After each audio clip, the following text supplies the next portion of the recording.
The Archon nods, and it appears that a hand sort of lazily begins sort of dragging and trailing through the whorls and the creases of the desk as he ends up focusing his gaze on three of you, and then at the desk, and back at the three of you.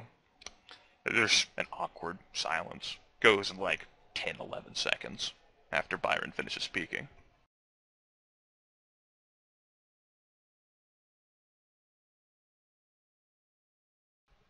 What I am about to tell the three of you cannot leave this room. Not to the High Regent. Not to David Green. He pauses. Well, maybe to David.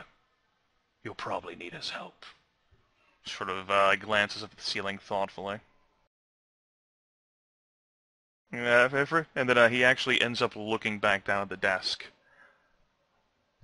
The legends and writings suggest long ago there was a mighty demon, I suppose it would be called, by the name of Akthoru. Legend has it that after his heart had been cut out and various diabolical rituals performed upon it, it ended up becoming a jet black void, fist-sized rock with the power to revive our kind from torpor, no matter their condition, no matter their state, no matter how long they've been trapped in it.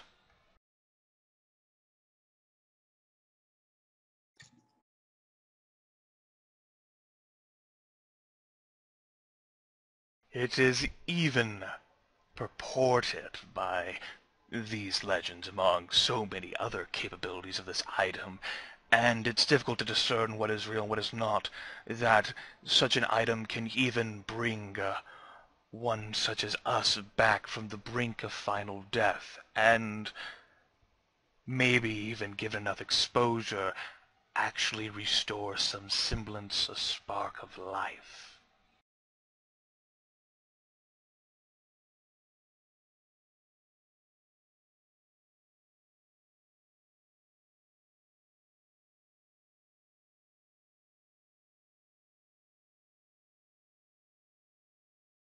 Now, all four of you had direct contact with this rock that you found from the interior of this flesh-crafted creature, who must have been drawing strength from it in some form or fashion. And by the descriptions given of how David and Marcus were brought back from torpor, the suggestion would be that the item you encountered was the item of legend, Akthoru's heart.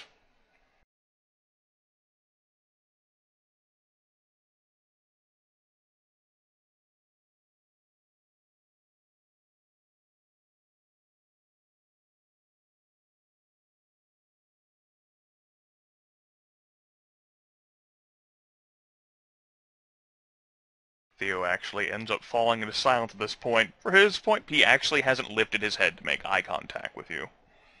Sort of twirling his fingers on the desk still. Byron will say yes. After looking at it and holding it, I can definitely believe that it is the heart of a demon. But you said that we might need David Green's help. What would you have us do?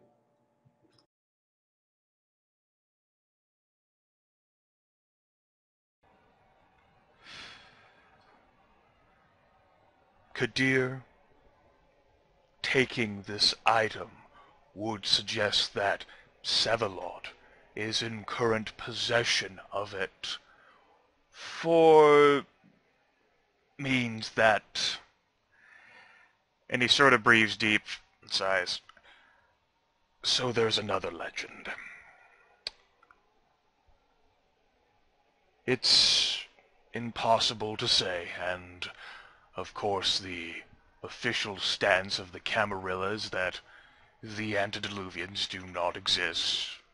Gehenna will not consist of them rising to consume their children. However, collected rumors over the ages would purport that the Tzimisce managed to deal with their antediluvian, but some suggestion is that the antediluvian's form was put into torpor, basically. There's so much that's impossible to fathom or identify surrounding the situation. How do I explain this? It is said that no antediluvian can be killed except by one of equal generation or blood, merely that they are stopped or harmed in some other fashion, but never meet final death. And there is some suggestion to feasibly say that the Tzimisce antediluvian might be at rest beneath us.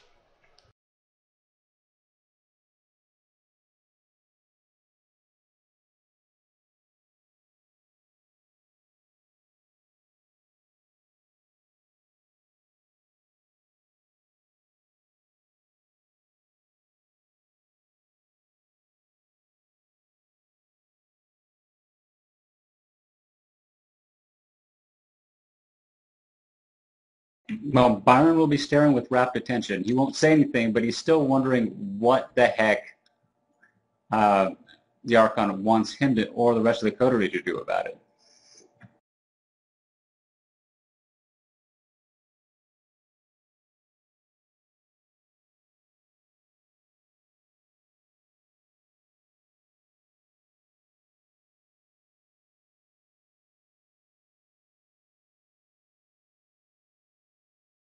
There's actually another very long silence from Theo. Still doesn't make eye contact. You're getting about into the 23 seconds of him not saying anything range.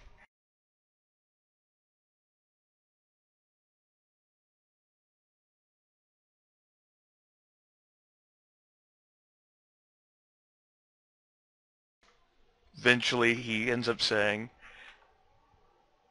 and of course the Tremere, were they to get their hands on such an interesting device, would undoubtedly expose it to their own thaumaturgical practices, and there's no telling what could result from that, given their absolute rapt attention involving artifacts of this nature. Now, naturally, this is all speculation.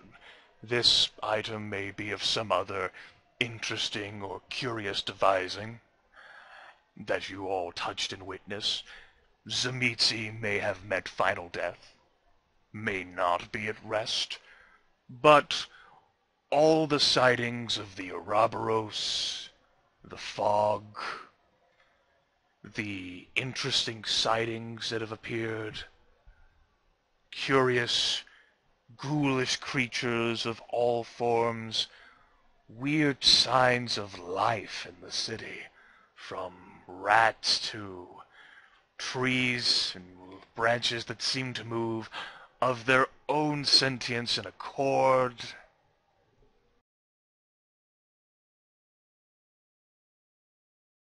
It is possible that what you ended up holding in your possession was one of the most powerful items in existence, and that, unwittingly, it was given to Kadir, who in turn has given it to Sevalod, who may end up doing regrettable things.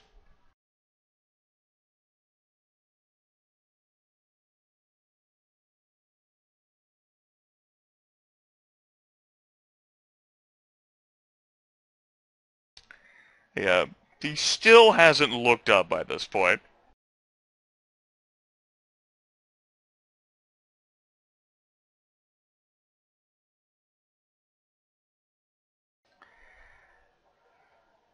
You four.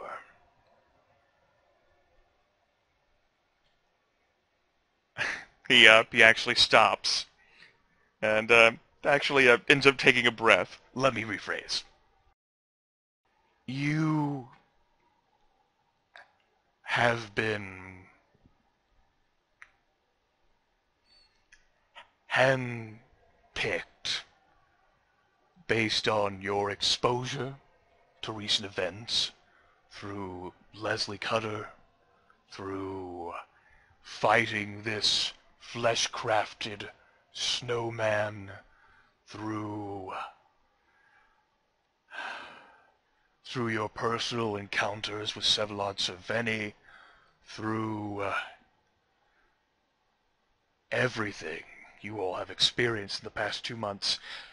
You four are the best, most knowledgeable individuals on this situation, on this heart. As such, you four are the best possible candidates for a stealth mission to retrieve the heart of Icthoru.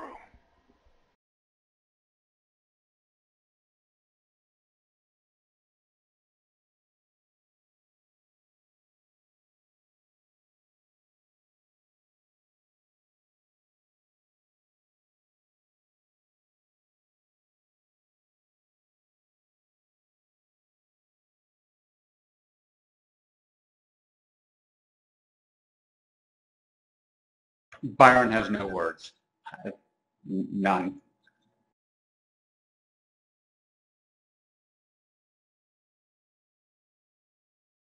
Naturally, the four of you, of course, I would understand the alarm, still hasn't looked up from the desk. Will be compensated and prepared the best you can, and you will have the greatest distraction of all, the Tremere, who are set to begin their final phase on the next night, tomorrow. As such, Sevalod is going to be detained, if not outright exterminated.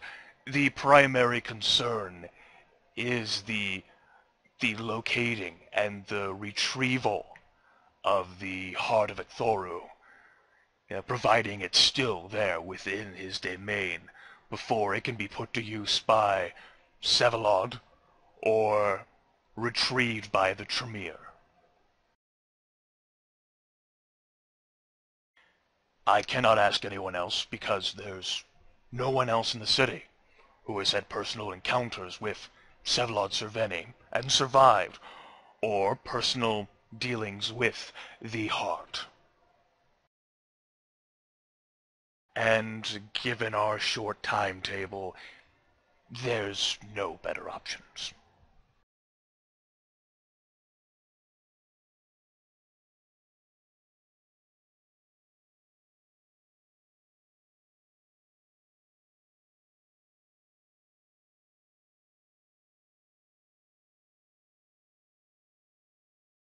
In exchange, you would end up having the personal gratitude of the Archon, Theobel, as well as the Justicar under which that Archon serves, Jaroslav Pasek, perhaps some significant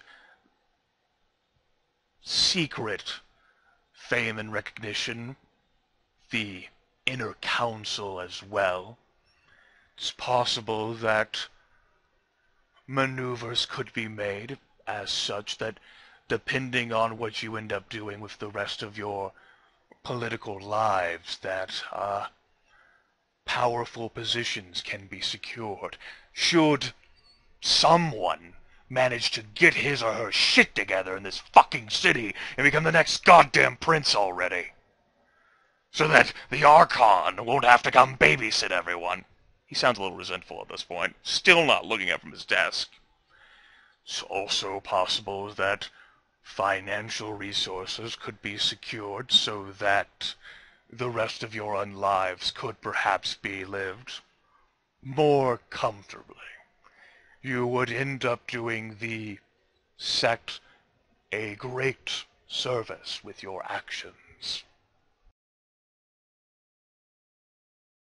Byron will close his eyes and then pause and then sigh and say, all right, one thing that we're going to have is we need to know the Tremere's attack plan so we don't run into them, because we only know of one entrance. How are we going to avoid being seen by them? Or should we even bother? Because you want us to try to get this artifact without them knowing about it, right? So we need to time this carefully.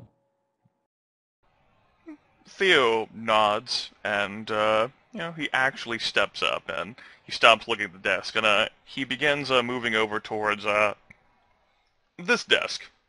The other desk that the, High Regent sat on. And, he begins, pulling out sheets of paper and, demonstrating. There are 17 different entry points and access ways leading from the surface of the New York City metropolitan area to the massive cavern of Vsevolod-Cerveni. The one that you have taken ends up being the most visible one, as it ends up being the most convenient and easiest way to access. As such, it ends up having the most present security in the form of the actual elevator with the code as well as the Palmer description. However, because of this, the Tremere are actually going after the other 16 entry points.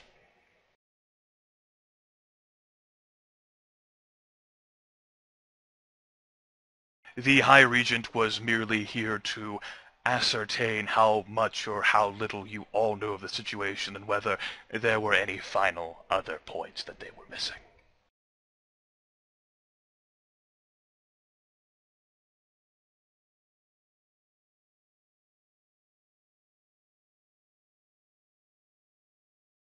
We can certainly make it possible for the elevator to be bypassed. In fact, with the power outages, you may entirely find the situation where thinking the elevator won't even be powered at all, which is why the Tremere, another reason why they're not attacking there.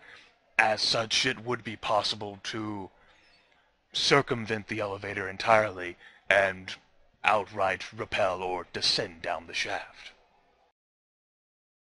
Once there, you four have the best sort of information or intelligence on the design or the appearance of Vsevolod-Cerveni's domain.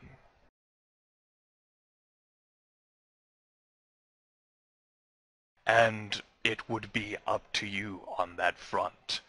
Theo ends up looking at Joseph.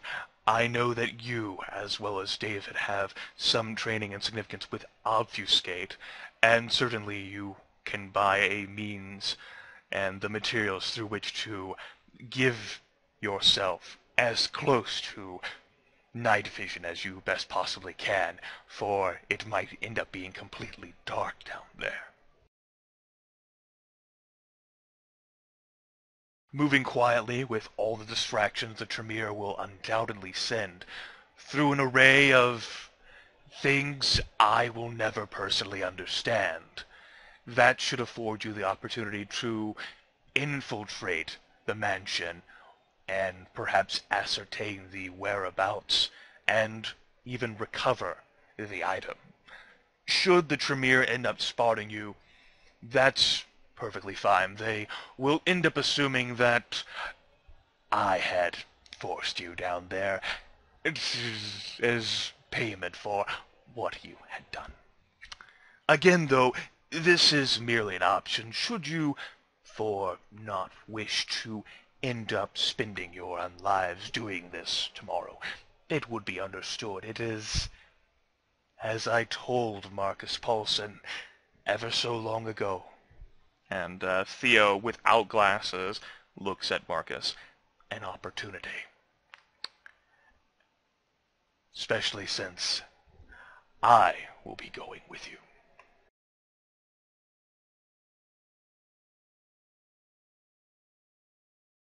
The last time someone went with us down there, someone we left the sheriff in the Cephalod's hands.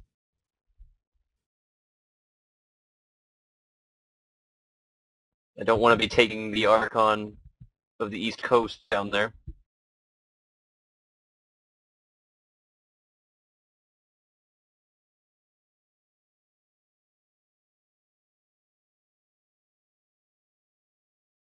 There is a whole swell, of course, the ebbs and flows of the conference, or what have you, has been going throughout this entire time. But you do not have to decide immediately. You have 3 hours, we'll say. He checks a clock, almost 1 a.m. now, so it seems as if that speech will, I hope the rally will finally be ending shortly. Yeah, sort of furrows his brows, and I do believe David has gone down there himself to witness it. Perhaps you can find a way to get in contact with him. Let him know. Alternatively, you may not wish to even invite him at all. After all, you three are the only ones who have had any direct experience with the situation. He's never been there.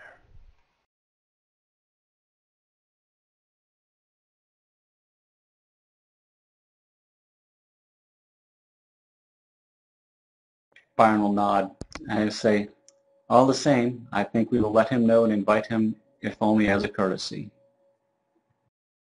And he'll say courtesy kind of with an ironic twist. You know what? As Theo has said, this is an optional engagement. You are being propositioned because, as he's noted, you are the most knowledgeable and most experienced with the situation here in the entire New York City metropolitan area. Yeah, I don't know about the other people, but Byron is seriously contemplating, even before the Archon said he was going to come along, he was like, well, maybe this will get his ass out of the fire for all the foot and mouth he's been doing recently. So he's seriously considering it. Hey, if we survive this, you might get a heartbeat position. So, Byron's thinking of that too. Favors owed by really far. Yeah, he's a politician at heart. Theo ends up checking his watch, and again, you have 3 hours, and you will find me here for most of the rest of that time, making plans of my own. He sort of shrugs. Come back when you've decided. If you don't return, I will assume the answer is no.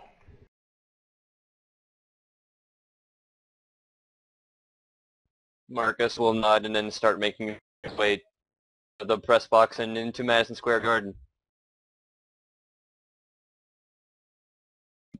Byron will make his way out as well, and he'll go down, try to work his way into the event that possibly is letting out now. Joseph will immediately be taking out his phone as he goes down and wanting to call David straight away. Okay. Let's focus our attention again on David Green. All right. David, this has been a pretty exciting and eventful past hour for everyone except for you.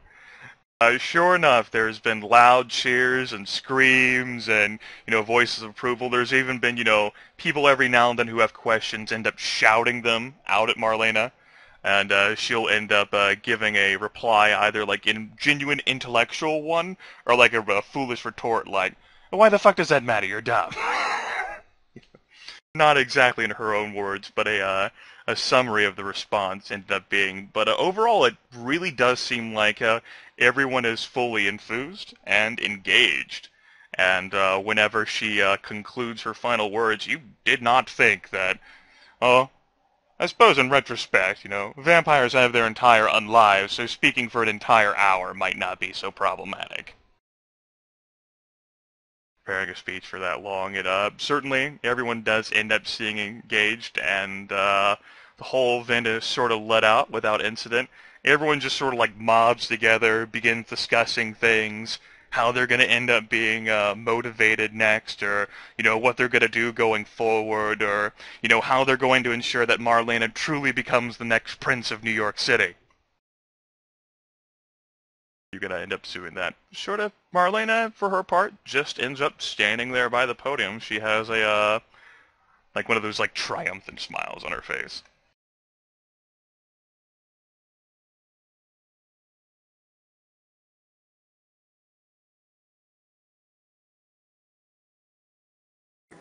And ultimately, what did her core message boil down to?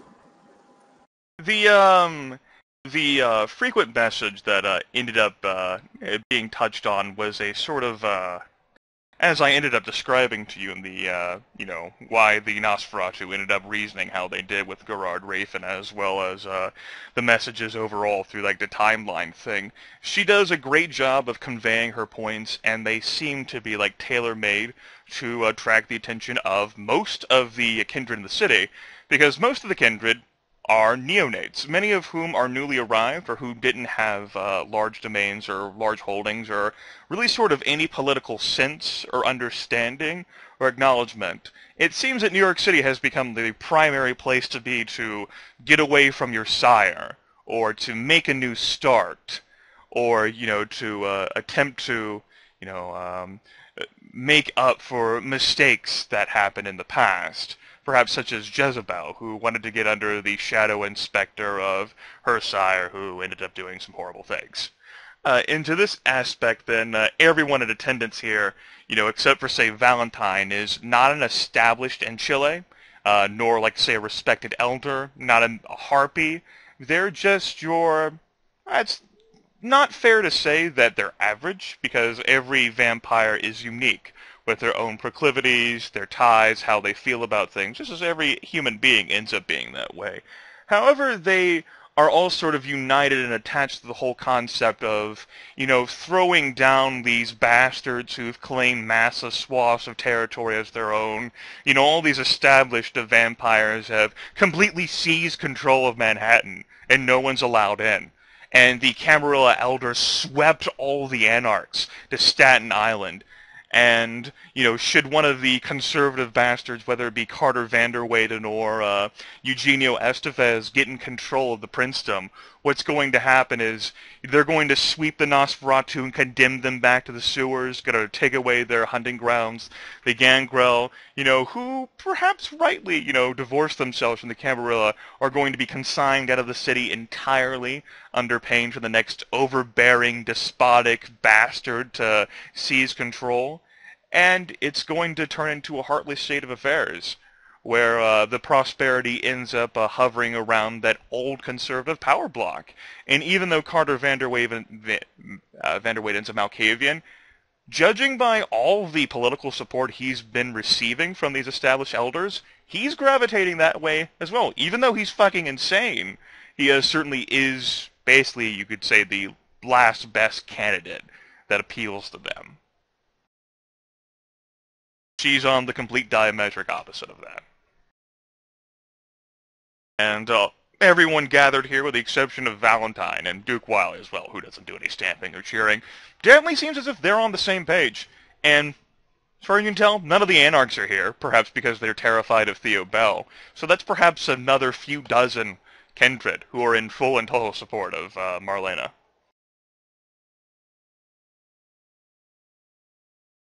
All right, well, then for now, David's going to just keep kind of sitting back and waiting for an opportunity to actually go up and talk to her face to face. And The situation is being, she stopped speaking, she's still standing up there at the podium by herself. No one's actually come up to approach her. Instead, like, everyone who's around you has stood up, and some people have left, but others are just sort of gathering and talking, and it's all sort of difficult to discern because it's all loud in here. You know, as I said before, they're discussing plans and situations, like, yeah, this is great, like, she understands, you know, how we feel, she gets this. You know, the other fuckers don't.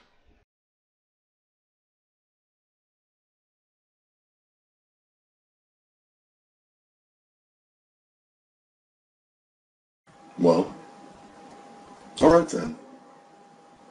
If no one's going up to talk to her or calling out questions for her or anything like that, David's just going to kind of make his way up to the podium. Nosferatu is making his way to the podium. What do we do? For, Can we kill her? for his part, it doesn't seem like anyone in the crowd has paid attention to you at all. There are two people who notice and look at David as he approaches. The first, of course, being Marlena, who turns, and it's not actually David's sort of used to the whole disdainful, judging expression on the face of many kindred who are not Nosferatu. The sort of, you know, the you look hideous, you smell awful, why would I ever want to be around you, get away from my sight, banishing you thing. And while they might, you know, quickly disguise that, depending on how old the vampire is and what their experiences with Nosferatu are, there still always feels or seems to be like that twinge of, you know, I'm judging you expression. Marlena ends up giving David an appraising sort of glance, and the smile that was on her face after she ended up finishing her speech ends up remaining there as she looks at you. The other person who appears to notice you is Duke Wiley, who maintains his posture, leaning against the back wall. David will give Duke Wiley a nod. He'll nod in return.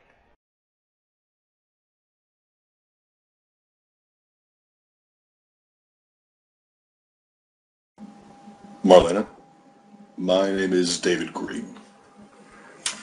She'll smile and actually extend her her left hand out towards you. We'll shake it. She's got a she's not the strongest kindred that David's ever encountered. She still manages to have a firm grip. And she ends up saying, "How may I help you, Mr. David Green?" Well, I was hoping I'd be able to talk to you a little bit more about politics. See, I've heard you speaking publicly a little bit, but I don't know you very well, and I've gotten to meet the other candidates. She nods. Absolutely. By all means. Yeah, I'm free to talk, you know. Sort of looks her way around. You have me now. Fantastic. Well, first of all then, how are you going to handle the Sabbat? She breathes a bit and says, "It sort of seems as if the whole Sabbat situation was sort of a smoke and mirrors effect, a charade conducted by Kadir al-Asmai, yes, to distract us from the whole concept, the penchant of actually picking a peacetime prince. You'll recall, of course, that Calibros had his own wartime cabinet and never adopted any form of primogen at all, and the whole focus was square on the Sabbat. But the Sabbat had been beaten, David." I can assure you that's not the case. It was my coterie that witnessed Poloni within the city. My coterie that fought off an incursion in Queens. The Sabbat is still active, and I'm wondering how you intend to deal with them. Naturally, the Sabbat is still active in New Jersey and abroad, but significant defeats delivered against them, blows, partly by the Archon Theobel and partly by others, have put them in a position where, sure, They are a specter here within the Big Apple, where we will have to at least present a unified front so that we don't have to worry about them legitimately taking over the city. But the first and best step User to in your doing channel that timed out. is to time out of this channel. It was Sean, not Aaron. Yeah, cheers. The first and best step to doing that is to solve our own internal problems. What do you think, David, of how the Sabbat might feel seeing the sheriff having vanished? Seeing that the Archon himself has had to come in to solve our shit, and that we are constantly squabbling and murdering other princely candidates, and left in a total state of disarray. Do you think they don't see a greater opportunity in that? What if the prince situation were solved? Would there be less of an opportunity for Polonia to come in and try to do something about it if, say, 250 kindred were there to stand against them instead of a dozen here, 4 there, a group over here? He'll smile at that and give her a bit of a nod while thinking internally, she likes to rant at least. And of course, the same situation you could end up asking would be, what will Carter Vanderweyden or what will Eugenio Estevez end up doing about the Sabbat situation either? They're both looking to consolidate the power blocks, but you can feel it in the streets. We are sick, fully and completely, of this whole concept of war. And there might be a right-out revolution itself should we be whipped into martial law state again versus the Sabbat. Again, they might be lurking there, but we have won. That's how we're the ones in control here.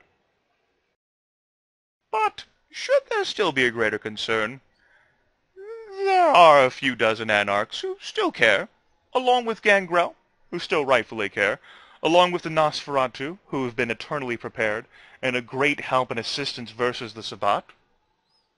The smile remains on her face through this process. I would dare say that we would be in a great position so long as we had all of our resources to use together instead of casting them out. Speaking of resources, how do you plan on organizing internally? We both know that there was a wartime council under Calibros, a more traditional organization before that. Do you have anyone in mind for sheriff? Any ideas regarding the structure of the Primogens? She shrugs and says, that's still incomplete and total nebulous, really. It's a formation process. Nothing's been decided for... I am currently not in a secure enough position to proclaim myself prince without there being even more unrest and bloodshed amongst us kindred. To that effect, though, it's open on that regard. I am certainly hoping to get a prime representative from all of the clans, and I have met an array of interesting people during my time here in the city. Smile's still there. Would you be including Gangrel in representation? She lets out a breath and says, they have chosen officially as a clan to divorce themselves from the Camarilla entirely. I would still more than be willing to give them the same domain and hunting rights that Calibros had entitled them to, regardless of whether they publicly say they want it or not.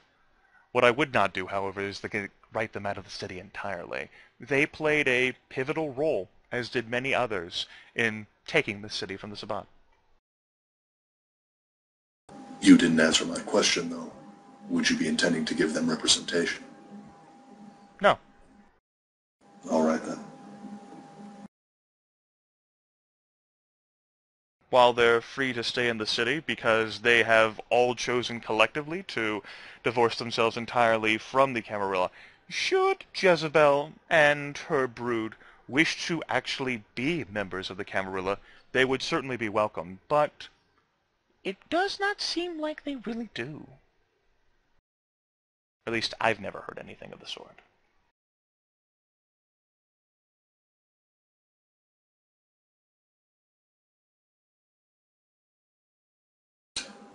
No, I think they have their own priorities. She nods.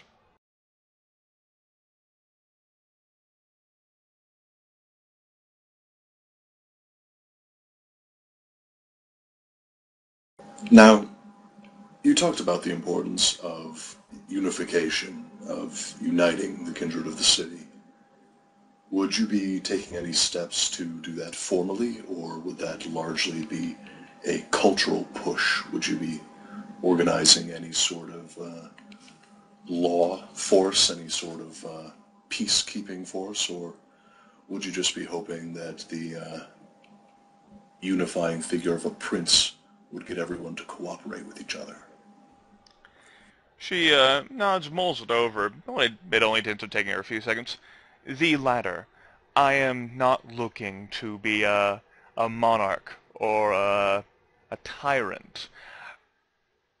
The princedom, it seems, and you'll have to forgive me, I have not been around but for so many years of unlife, has seemed that more and more, particularly with the formations of the sect, it has gravitated towards an iron-fisted hard-ass who has deigned, with his imperial will and references to himself with we and our, rather than genuinely relating to anyone, to vehemently and firmly control an entire city.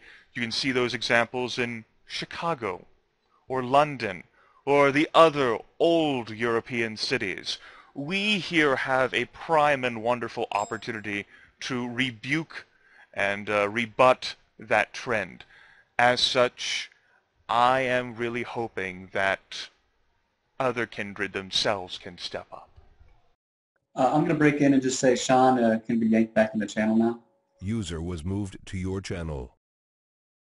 Welcome back, Sean. Thank you. And whenever you get a chance, can you boot me from the map tools too, please? Absolutely. You have been kicked. Pray he does not kick again.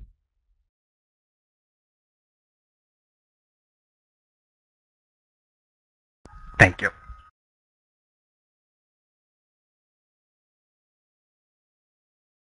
And But what do you think about the fucking situation, David? Would you rather have a mighty army of deputies and scourge to scour over individual havens to tightly monitor the measuring of domains to ensure that the Ventrue aren't fucking over the Gangrel, that the Toreadors aren't pushing the Nosferatu back down into the fucking sewers? What would you rather have here? I'd rather like to have an organized enough force to make sure that a sheriff can't murder a harpy without anyone noticing before it's too late.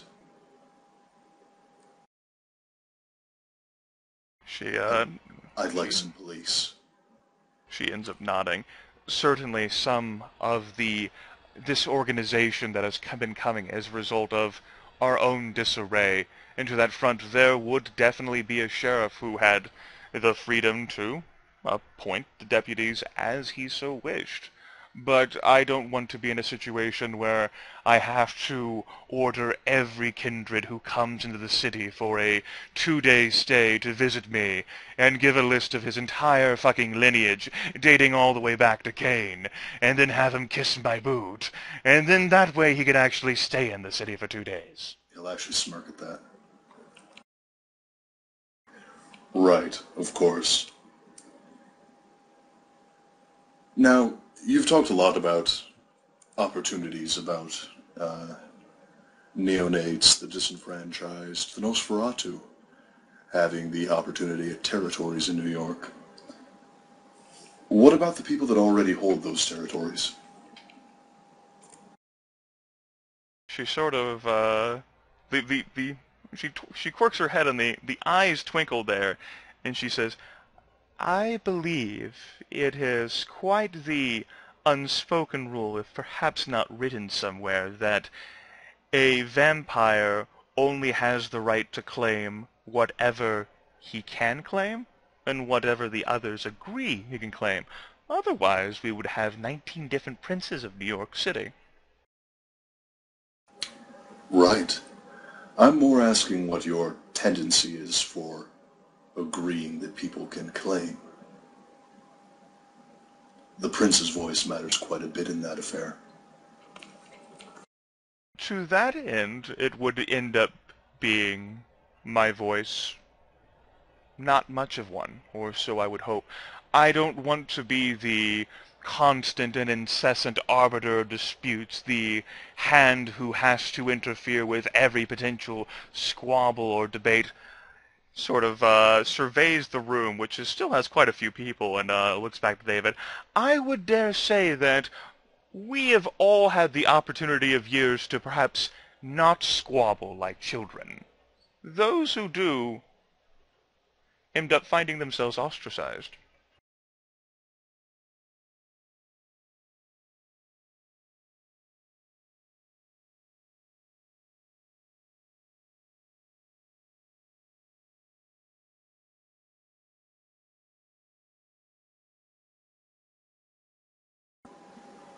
Then how about a scenario?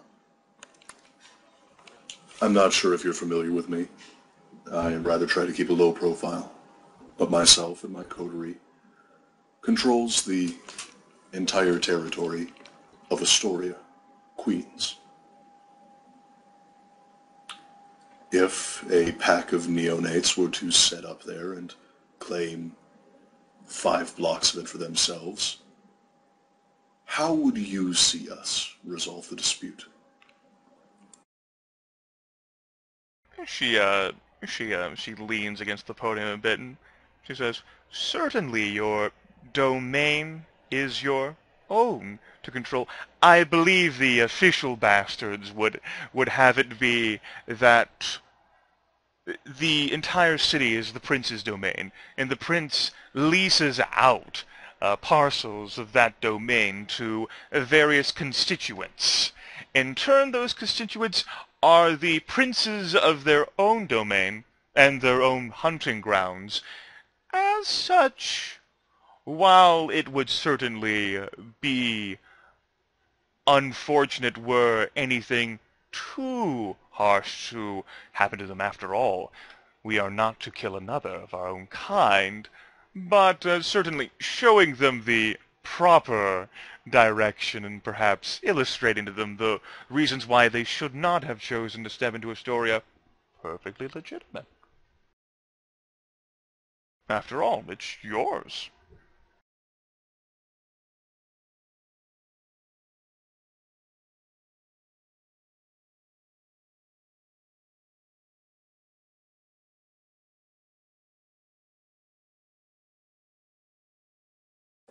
My coterie has discussed the possibility of founding an additional Elysium, or something that can act as it, controlled by us within Queens, within Astoria, to be used by neonates and anyone that doesn't feel like going all the way to Manhattan in order to attend. Would you be opposed to local borough Elysiums? And official Elysiums should be kept to few, and I do not think any more are necessary. In fact, having 2 may be unnecessary, and seems to be a relic of Calibros. She sort of shrugs it off. However, certainly you are more than welcome to create gathering places, for there are many such gathering places spread all throughout the city. We have a wide and diverse base of peers here, David. Elysium in specific it would not be, for anyone who stepped in would know that it would be, say, your domain. However, if your intent was to perhaps create a peaceful environment, I am sure there would be those who would not be unwelcome to that.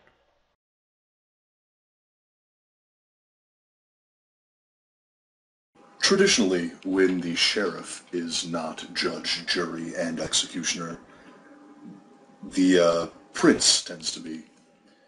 Would you be appointing some sort of a judge role, or would you be having the sheriff operate largely under their own discretion?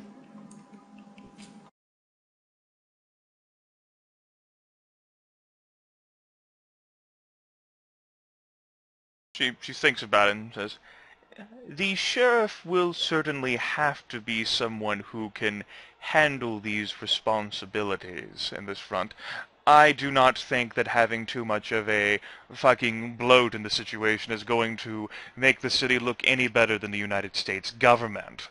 To that end, I would also like to hope that the primogen of the clans here would certainly be able to assist and maybe even judge the affairs on their own.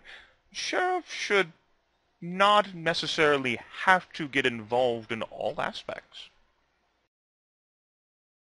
if the clans can manage to police themselves. Even clans that don't have a strong internal structure?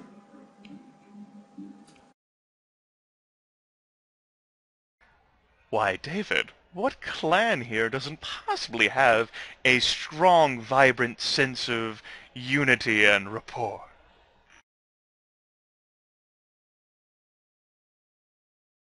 The smile sort of tweaks a little bit brighter. He'll smirk at that. Oh, well, I can think of a few. But I'd rather not make enemies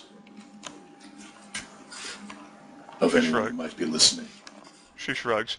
Should a sheriff get into a situation where he has to get involved, then he would have the liberty to do as what he saw fit, but certainly there's not going to be a situation where Scourge are going to comb through the cities, slaughtering these thin bloods. There won't be a situation either where there's going to be a ban on not having new children at all, only that it will have to be improved to ensure that we do not get into more territory squabbles, because somehow, in such a vast area, we managed to do that anyway. You'll be disbanding the Scourge, then? Yes. Do you think that's a bad idea? You never know when the Scourge is listening. She sort of sweeps her eyes around and shrugs. I'm not looking to run a police state here, and should any remnants of Prince Calabros's police state regime attempt to interfere with the next prince arising, well, perhaps they should have considered the prince is no longer in charge, and maybe if he'd wanted to make a longer-lasting impact, perhaps he should not have abandoned us.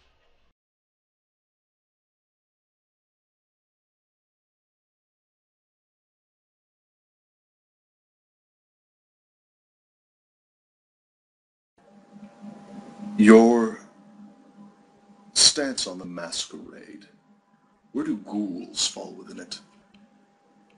She shrugs, like, so long as they are taken care of, they are the responsibility of their domator, just as children are.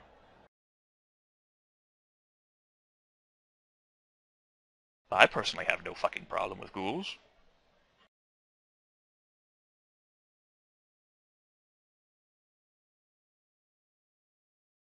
And your stance on mortal crimes, the killing or abuse of mortals? Those can possibly be violations of the Masquerade to which we are all beholden.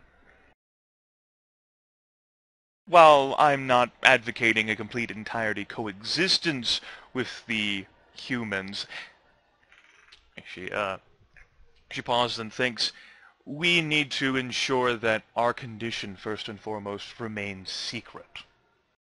To that end, not causing undue harm to them would be prudent. Wouldn't you say, David? He nods. And how would you levy consequences when kindred become imprudent? I am sure that almost all princes, regardless of their leanings toward the matter, and indeed many authority figures among the Camarilla, take an unkind view to those who have decided to perhaps spark violations of the Masquerade, whether it be through merely making an appearance or showing the powers of Cain, or leaving a drained vessel, or killing someone with a sword or some other archaic fucking weapon. That kindred would have to have something happen to him. She shrugs. I haven't given that situation much thought. I'm trying to actually become Prince before I think of how to punish people while I'm Prince, David. Right. And what would your first order of business be? Or have you not thought quite that far ahead either? She shrugs and says, my first order of business is becoming the next Prince of New York City. Upon taking the seat, I mean. She tilts her head. Well, I would have to make sure I fill all of the appointments so that everyone can manage to take care of themselves.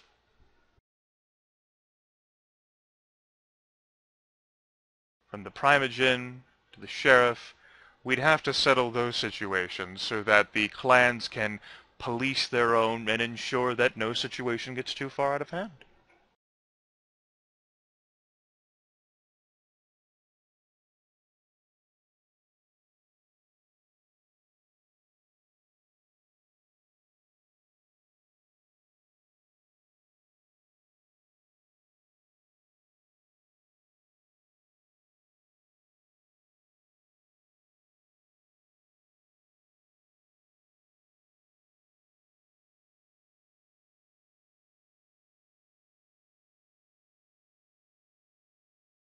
Was there something else, David? You talk about not wanting to be authoritarian or anything like that. I'm wondering if you have a term in mind, a length of stay as prince, or if it will be, well, for the rest of your life. Now, as with most situations, coming back to the fucking point, David, isn't the prince the one who can say she's prince, and who everyone else can say, yeah, she's prince? That's true. I'm just wondering how, if at all, democratic you would want to be in the future.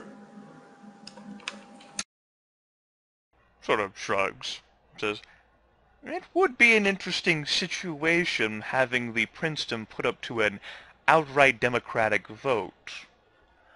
I have seen the idea as impractical, but certainly I would say that every kindred currently living within the city does have a say in who becomes the next Prince of New York City, regardless of how much political acumen they have or how familiar or established they are at all. Certainly the fact that Carter may have the support of the older vampires. Were he entirely confident in that, he would have already proclaimed himself prince, no? Smile is still there. Eat her face. I'm sorry, I said that out loud.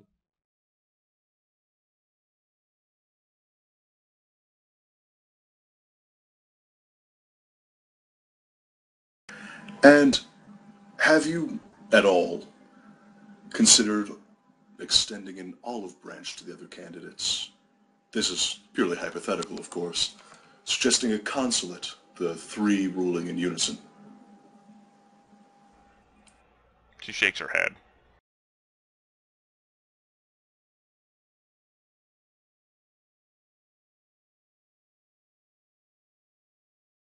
Although I am not looking to completely remove them from the city, in turn, I would dare fair say that Carter Vanderweyden has more than earned a position as Primogen of the entirety of Malkavian.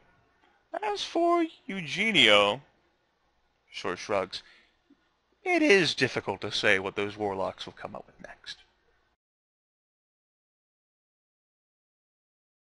That's far more generous of an answer than either of them could give about me, I assure you. Have you stated as much to them? What, that they would rather see me dead or chased out of town? No, I mean, have you told Carter that if you win, you might offer him the seat of Primogen? I think that comes across as an insult, David. Perhaps, perhaps. Oh, let's have the little slight upstart Bruja fucking bitch tell me that I can become a Primogen of the clan Valkyrian. Yes. Yeah, you're right.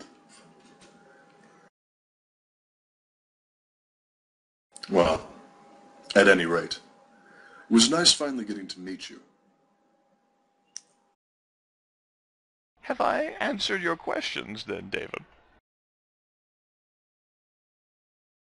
All the ones I care to ask right now. Do you have any questions for me?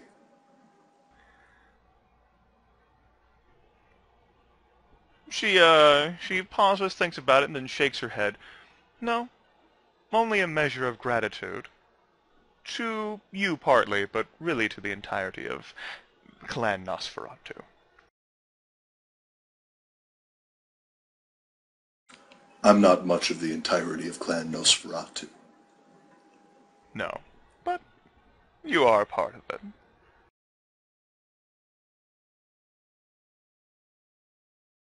That's what they say. Shrugs. It's either that or you're wearing some goddamn awful makeup. Well, you don't think it makes me look pretty? I'm just saying that it would be a violation of the Masquerade in most circumstances just by stepping outside.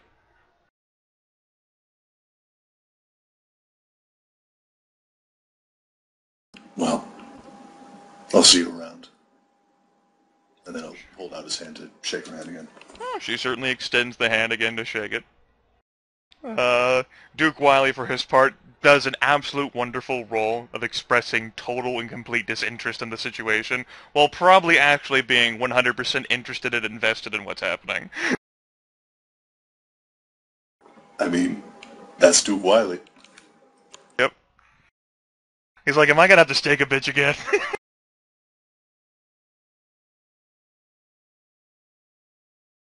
I mean, wouldn't be the first time David's been staked. Right. It's a highlight. Yeah, David leads an interesting life. That's what you call it. Interesting. What would you call it? Shitty? I think that's a fair accusation. Alright, and then, after that, David's gonna make his way on out. Alright. He got the picture he was looking for. Oh, there's a mural outside if he wants to look at that too. Yeah, no, you should take a picture of that, give it to, Marcus. Yeah, Marcus is already there. Make it wallet-sized. Sadly, Byron's is burned up. I'm making that decision. As it turns out, David Green ends up exiting the room right about the time that Byron and Marcus and Joseph have wormed their ways out of the private box and through the hallways and the elevator and what have you to reach the main opening area where they spot David, leaving the sort of an audience hall.